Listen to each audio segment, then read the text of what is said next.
નમસ્કાર. દિવસભરના તાજા સમાચારોમાં તમારું સ્વાગત છે. તમારી સાથે હું છું પિનલગીરી ગોસ્વામી.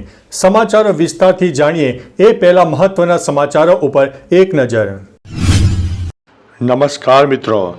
આજની વિડીયોમાં વાત થશે જૂનાગઢમાં યુવકનું લગ્નના દિવસે હાર્ટ એટેકથી થયું છે મોત. ત્યારે આગળ વાત થશે બ્રિજ બનાવવા ₹267 કરોડની વિવાદાસ્પદ દરખાસ્ત સામે આવી છે. આગળ વાત થશે દિલ્હીએ દિલ ખોલીને પ્રેમ આપ્યો છે તેવું પીએમ મોદીએ જણાવ્યું છે. ત્યારે વાત થશે પીએમ મોદીના ભાષણની મુખ્ય વાતો પણ સામે આવી છે. આગળ વાત થશે જીત બાદ પીએમ મોદીની મોટી જાહેરાત પણ સામે આવી છે.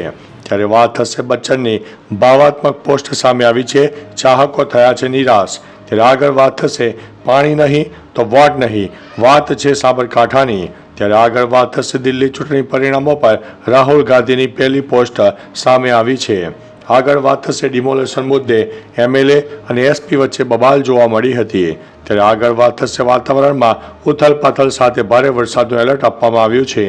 આગળ વાત થશે તમારા ઓનલાઈન ઓર્ડરની થોડી મિનિટોમાં તમારા ઘર આંગણે સ્વાદિષ્ટ ભોજન પહોંચાડનાર ડિલિવરી બોય માટેના સારા સમાચાર સામે આવ્યા છે. હવે મિત્રો સમાચારો વિસ્તારથી. તમારા ઓનલાઈન ઓર્ડરની થોડી મિનિટોમાં તમારા ઘર આંગણે સ્વાદિષ્ટ ભોજન પહોંચાડનાર ડિલિવરી બોય હવે પેન્શનનો પણ હકદાર બનશે. ભારત સરકારના શ્રમ મંત્રાલયે આ સંબંધિત એક ડ્રાફ્ટની નીતિ તૈયાર કરી છે. રાજ્ય સરકારો, વ્યાપારી સંગઠનો અને ટ્રેડ યુનિયનોના પ્રતિનિધિઓ સાથે ચર્ચા કર્યા પછી તેનો અમલ કરવામાં આવશે. ભારત સરકાર હાલમાં તમામ સંબંધિત પક્ષો વચ્ચે આ નીતિ ઉપર સર્વસંમતિ બનાવવાનો પ્રયાસ કરી રહી છે. મિત્રો અન્ય મહત્વના સમાચારની વાત કરીએ તો વાતાવરણમાં ઉથલપાથલ સાથે ભારે વરસાદનું એલર્ટ આપવામાં આવ્યું છે. હવામાન વિભાગે 8 ફેબ્રુઆરીથી નવા વેસ્ટર્ન ડિસ્ટર્બન્સના સક્રિય થવા વિશે પણ માહિતી આપી છે, જે ઉત્તર અને પશ્ચિમ હિમાલયને અસર કરનારું છે. હિમાલયના વિસ્તારોમાં 8 ફેબ્રુઆરીથી 12 અને 13 ફેબ્રુઆરી દરમિયાન હિમવર્ષા થશે.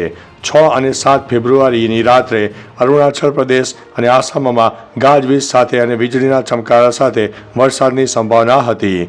જ્યારે બીજી તરફ ગુજરાતમાં ફરી એકવાર કાતિલ ઠંડીનું મોજું ફરી વળ્યું છે. મિત્રો અન્ય મહત્વના સમાચારની વાત કરીએ તો ડિમોલેશન મુદ્દે એમએલએ અને એસપી વચ્ચે બબાલ જોવા મળી છે. યાત્રાધામ અંબાજીમાં 1200 કરોડના ખર્ચે શક્તિ કોરિડોર પ્રોજેક્ટ અંતર્ગત દબાણ હટાવવાની કામગીરી કરવામાં આવી હતી. રબારીવાસમાં છેલ્લા 8 થી 10 દિવસથી 89 જેટલા અસરગ્રસ્તો ખુલ્લામાં રહેવા મજબૂર બન્યા છે. આ મામલે પોલીસ અને એમએલએ વચ્ચે બોલાચાલીમાં ધારાસભ્ય કાંતિભાઈ ખરાડીએ ઉશ્કેરાટમાં આવીને જાહેર કર્યું કે જો અસરગ્રસ્તોને યોગ્ય વ્યવસ્થા નહીં મળે તો કોઈ પણ મંત્રીને અંબાજીમાં પ્રવેશવા દેવામાં નહીં આવે. મિત્રો અન્ય મહત્વના સમાચારની વાત કરીએ તો દિલ્હી ચૂંટણી પરિણામો પર રાહુલ ગાંધીની પહેલી પોસ્ટ સામે આવી છે. દિલ્હી ચૂંટણી પરિણામો પર રાહુલ ગાંધીએ કહ્યું છે કે અમે દિલ્હીના જનાદેશને નમ્રતાપૂર્વક સ્વીકારીએ છીએ. રાજ્યના તમામ કોંગ્રેસ કાર્યકરોનો તેમના સમર્પણ અને તમામ મતદારોનો તેમના સમર્થન બદલ હૃદયપૂર્વક આભાર છે. પ્રદૂષણ, મોંઘવારી અને ભ્રષ્ટાચાર સામેની આ લડાઈ દિલ્હીની પ્રગતિ અને દિલ્હીવાસીઓના અધિકારો માટે ચાલુ જ રહેવાની છે.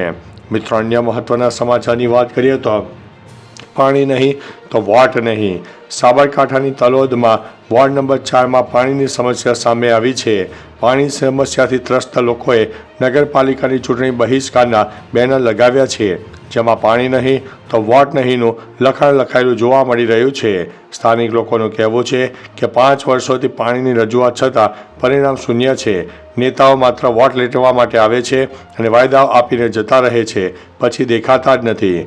મિત્રો અન્ય મહત્વના સમાચારની વાત કરીએ તો બચ્ચનની ભાવાત્મક પોસ્ટ, ચાહકો થયા છે નિરાશ. બોલિવૂડનો મેગાસ્ટાર અમિતાભ બચ્ચને એક ભાવાત્મક પોસ્ટ શેર કરી છે. આ પોસ્ટ શેર કરતા ચાહકો ચિંતિત જોવા મળી રહ્યા છે. તેઓએ તે પોસ્ટમાં લખ્યું છે ટાઈમ ટુ ગો, એટલે કે લોકોમાં ભારે ચિંતા જોવા મળી છે. તેમણે આ સાથે બીજું કંઈ લખ્યું નથી. તેમણે કયા સંદર્ભમાં પોસ્ટ કરી હતી તેનો ઉલ્લેખ પણ કર્યો નથી. મિત્રો અન્ય મહત્વના સમાચારની વાત કરીએ તો જીત બાદ પીએમ મોદીની મોટી જાહેરાત સામે આવી છે. દિલ્હીમાં જીત બાદ પીએમ મોદીએ ભાજપ મુખ્યાલયમાં સભાને સંબોધિત કરતી વખતે એક મોટી જાહેરાત કરી હતી. તેમણે કહ્યું છે કે CAG રિપોર્ટ વિધાનસભાની પહેલી બેઠકમાં જ આવશે. જેણે લૂંટ ચલાવી છે તેને તે પાછું આપવું પડશે. મોદીની ગેરંટીનો અર્થ એ છે કે તે પૂર્ણ થશે તેની ગેરંટી છે. મિત્રો, અન્ય મહત્વના સમાચારની વાત કરીએ તો પીએમ મોદીના ભાષણની મુખ્ય વાતો જાણી લો. એક દાયકા પછી દિલ્હી આપદાથી મુક્ત થયું છે. વિકાસ, વિશ્વાસ અને દ્રષ્ટિનો વિજય થયો છે. અરાજકતા, ઘમંડ અને આપત્તિનો પરાજય થયો છે. આપણે દિલ્હીનો ઝડપથી વિકાસ કરીશું. જેઓ દિલ્હીના માલિક હોવાનો ગર્વ ધરાવતા હતા તેમને લોકોએ નકારી કાઢ્યા છે. દિલ્હીના ખરા માલિક દિલ્હીના લોકો છે. મિત્રો, અન્ય મહત્વના સમાચારની વાત કરીએ તો દિલ્હીએ દિલ ખોલીને પ્રેમ આપ્યો છે તેવું પીએમ મોદીએ જણાવ્યું છે. વડાપ્રધાન નરેન્દ્રભાઈ મોદીએ કહ્યું છે કે મેં દરેક દિલ્હીવાસીઓને પત્ર મોકલ્યો હતો. મેં 21મી સદીમાં ભાજપને તક આપવા માટે પ્રાર્થના કરી હતી. ભાજપને દિલ્હીને વિકસિત ભારતની રાજધાની બનાવવાની તક આપો.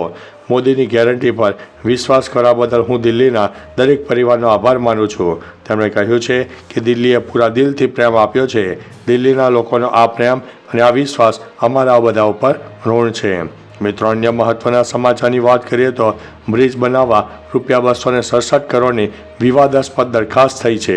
સાબરમતીના ચિમનભાઈ ઓવરબ્રિજ પર ઇંગ્લેન્ડ અને પંચવટી 5 રસ્તા પર ઓવરબ્રિજ બનાવવા માટે ₹267 કરોડનો કોન્ટ્રાક્ટ આપવા માટેની દરખાસ્ત મુકાઈ છે. જેમાં ડિઝાઇન સર્કલ રાજ્ય સરકારના માર્ગ મકાન વિભાગ પાસે કરાવવામાં આવશે. જેના માટે પણ અલગથી ખર્ચ ચૂકવવામાં આવશે. આમ અંદાજિત 275 કરોડથી વધુના ખર્ચે બ્રિજ અને એક બ્રિજની લેન પણ બનાવાશે. મિત્રો, અન્ય મહત્વના સમાચારની વાત કરીએ તો યુવકનું લગ્નના દિવસે જ હાર્ટ એટેકથી મૃત્યુ થયું છે. જૂનાગઢ જલારામ સોસાયટીમાં રહેતા વેપારી અજય રતિલાલભાઈ સુરતી તેના પત્ની અને પુત્ર સાથે 8 મહિના પહેલાં અમદાવાદ સ્થાયી થયા હતા. પુત્રના લગ્ન હતા જેમાં હલ્દીની વિધિ અને પરિવારજનો અને સગા સંબંધી ઉત્સાહભેર દાંડિયા રમ્યા હતા. ત્યારબાદ મોડી રાત્રે સૂતા બાદ વહેલી સવારે 5:45 યુવાનને છાતીમાં દુખાવો થતાં તાત્કાલિક હોસ્પિટલમાં સારવાર અર્થે લઈ ગયા હતા. પરંતુ હૃદયરોગથી યુવકનું મૃત્યુ થયું છે. તો ચાલો મિત્રો, ફરીથી દેશ અને દુનિયાના સુપરફાસ્ટ સમાચાર લઈને મળતા રહીશું. ત્યાં સુધી અમને રજા આપશો. નમસ્તે.